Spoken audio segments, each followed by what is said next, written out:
बिस्मिल्लाहिर्रहमानिर्रहीम। अस्सलाम वालेकुम दोस्तों, YouTube channel students of Quran Majeed की तरफ से खुश आमदीद। सूरतुल कहफ, सूरतुल कहफ का जुमे के दिन तिलावत करना मुस्तहब है। सूरतुल कहफ कुरान मजीद की 18वीं सूरत है। कहफ का माना होता है गार। ये मक्की सूरत है जो कि 5 नबी में नाजिल हुई थी। इस सूरत में 12 रुकू और 110 आयात है।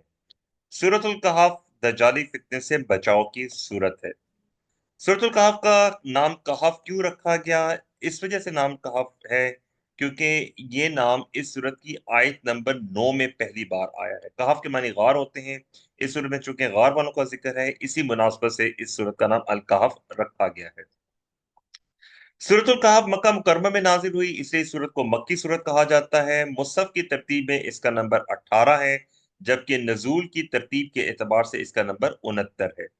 इस सूरत में 12 रुकू, 110 आयात, 1201 कलिमात और 6620 हरूफ बयान किए गए हैं।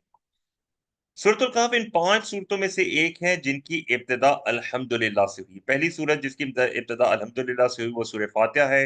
उसके बाद सूरह अनाम की इब्तिदा भी अल्हम्दुलिल्लाह से होती है, फिर सूरह कहफ की इब्तिदा अल्हम्दुलिल्लाह से, और उसके बाद सूरह सबा और सूरह फातिर की इब्तिदा भी अल्हम्दुलिल्लाह से होती है।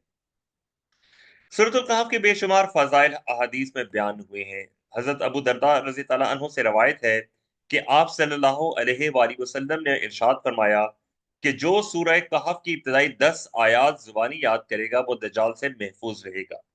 ये हदीस मुख्तलिफ तवातर से मुख्तलिफ हदीस की किताबों के अंदर नकल हुई। सूरतुल कहफ का ज़माने नजूल और शान नजूल। सूरतुल कहफ के नजूल के वक्त मक्का के हालात क्या थे? अगर हम मक्की जिंदगी को देखें तो इनको 4 बड़े अदवार में तकसीम किया जा सकता है। पहला दौर जो था वो 1 से 3 नबी का दौर था। ये वो दौर था जब हजूर अकरम सल्लल्लाहु अलैहि वसल्लम खामोश दावत दे रहे थे। दूसरा दौर 4 से 5 नबी के दरमियान है। ये वो दौर है जब हजूर अकरम सल्लल्लाहु अलैहि वसल्लम ने एलानिया दावत देनी शुरू की। और इस दौर में कुरैश ने नबी करीम सल्लल्लाहु अलैहि वसल्लम और आपकी तहरीक और जमात को दबाने के लिए तजहीक, इस्तेहजा, एतराज़ात, इल्जामात, तखवीफ, इत्मा और मुखालफाना प्रोपेगेंडे पे एतमाद कर रखा था। तीसरा दौर जो है वो 5 से 10 नबी है। इस तीसरे दौर में कुरैश ने जुल्म सितम, मारपीट और मुआशी दबाव के हथियार पूरी सख्ती के साथ इस्तेमाल किए थे। यहाँ तक कि मुसलमानों की एक बड़ी तादाद को मुल्क छोड़कर हबशा की तरफ हिजरत करना पड़ी थी, और बाकी मादा मुसलमानों को इनके साथ खुद नबी करीम सल्लल्लाहु अलैहि वसल्लम और आपके खानदान को शेब अबी तालिब में महसूर करके इनका मुकम्मल सोशल बायकॉट भी कर दिया गया था।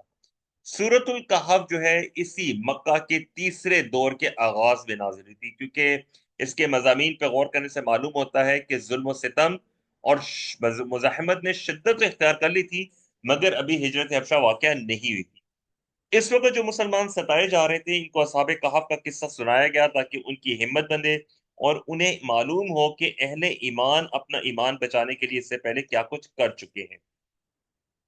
अब आते हैं इसके असबाब और शान नजूल से क्या मुराद है।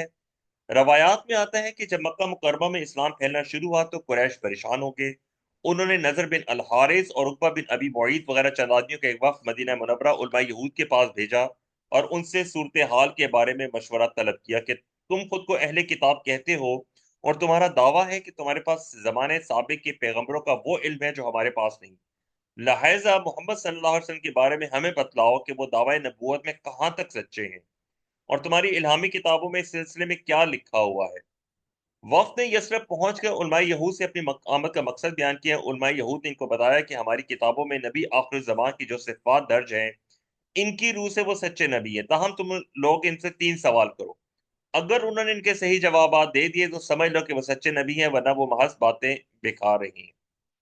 एक उनसे सवाल पूछो कि उन नौजवानों का हाल दरियाफ्त करो जो कदीम जमाना में अपना दीन बचाने के लिए शहर से निकलकर पहाड़ की खो में जा चुके थे, क्योंकि उनका वाकया बड़ा ही अजीब है। दूसरे उस बादशाह का हाल दरियाफ्त करो जिसे मशरिक और मगरिब का दौरा किया था। तीसरे इनसे रूह के मुतालिक पूछो कि वो क्या चीज है। ये वक्त जो मुशरिकीन मक्का का वक्त है ये वापस पहुंचा और लोगों से कहा कि हम एक फैसला कुन तजवीज लेकर आए हैं।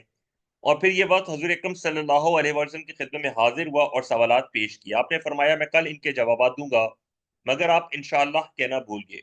ये लोग वापस लौट गए और रसूल अकरम सल्लल्लाहु अलैहि वसल्लम वही के इंतजार में रहे। مگر وعدے کے مطابق اگلے دن تک کوئی وحی نہیں آئی، بلکہ 15 دن انتظار کرتے کرتے گزر گئے۔ قریش مکہ نے مذاق اڑانا شروع کر دیا۔ حضور اکرم صلی اللہ علیہ وسلم کو اس کا سخت رنج پہنچا۔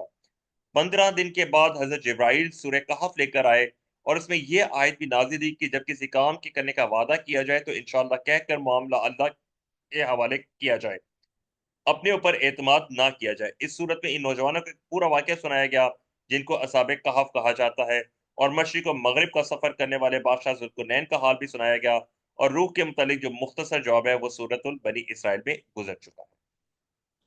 اب آتے ہیں سورۃ الکہف کے مضامین اور اس کے نظم کے بارے میں۔ سورۃ الکہف کی پہلی 8 آیات تمہیدی آیات ہیں جس میں نزول قرآن کا مقصد واضح کیا گیا ہے۔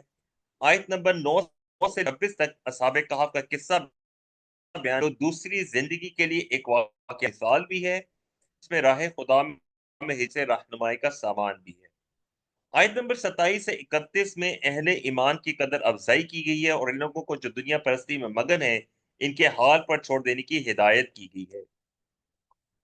آیت نمبر 32 سے 44 میں 2 اشخاص کا قصہ بیان کیا ہے جن میں سے ایک دنیا کی کامیابی ہی کو اصل کامیابی سمجھتا تھا، اور دوسرا شخص یقین رکھتا تھا کہ آخرت کی کامیابی ہی اصل کامیابی ہے۔ پھر دنیا کی کامیابی کو اصل کامیابی سمجھنے والے کو کس طرح کفی افسوس بننا پڑا اس کا ذکر ہے۔ آیت 45 سے 49 میں دنیا کی چند روزہ زندگی کی بہار کو ایک مثال کے ذریعے واضح کرتے ہوئے قیامت کے دن کی پیشی کا نقشہ کھینچا گیا ہے، اور نیک اعمال کو نتیجہ خیز اور باعث اجر قرار دیا گیا ہے۔ آیت 50 اور 59 میں حضرت آدم و ابلیس کا قصہ مختصراً بیان کرتے ہوئے مشرکین کی ذہنیت اور قرآن کے تعلق سے ان کے رویے پر گرفت کی گئی ہے۔ آیت 60 سے 82 میں حضرت موسیٰ کے سفر کے واقعات پیش کیے گئے ہیں جن میں حکمت الہی کے بعض اسرار بے نقاب کیے گئے، جن سے یہ رہنمائی ملتی ہے کہ دنیا میں جو بے شمار واقعات پیش آتے ہیں ان کے صرف ظاہری پہلو کو دیکھ کر کوئی فیصلہ کن رائے قائم کرنا صحیح نہیں۔ ان واقعات کے پیچھے اللہ کی حکمت اور مصلحت کار فرما ہوتی ہے جن کا علم انسان کو نہیں ہوتا، اور وہ اپنے ناقص علم اور جلد بازی کی بنا پر ان کی غلط توجہ کر بیٹھتا ہے۔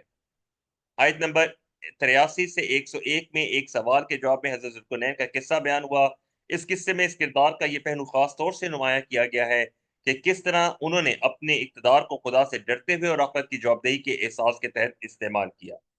اور آیت 102 سے 110 خاتمہ کی آیات ہیں جس میں شرک اور انکار آخرت پر تنبیہ کی گئی۔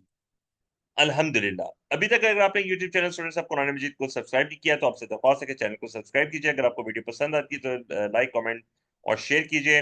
اللہ سے دعا ہے کہ اللہ میں قرآن پڑھنے، سمجھنے، غور کرنے، عمل کرنے، پھیلانے اور یاد کرنے کی توفیق دے۔ سبحانک اللہم و بحمدک، نشہد ان لا الہ الا انت، نستغفرک و نتوب الیک۔ السلام علیکم ورحمۃ اللہ وبرکاتہ۔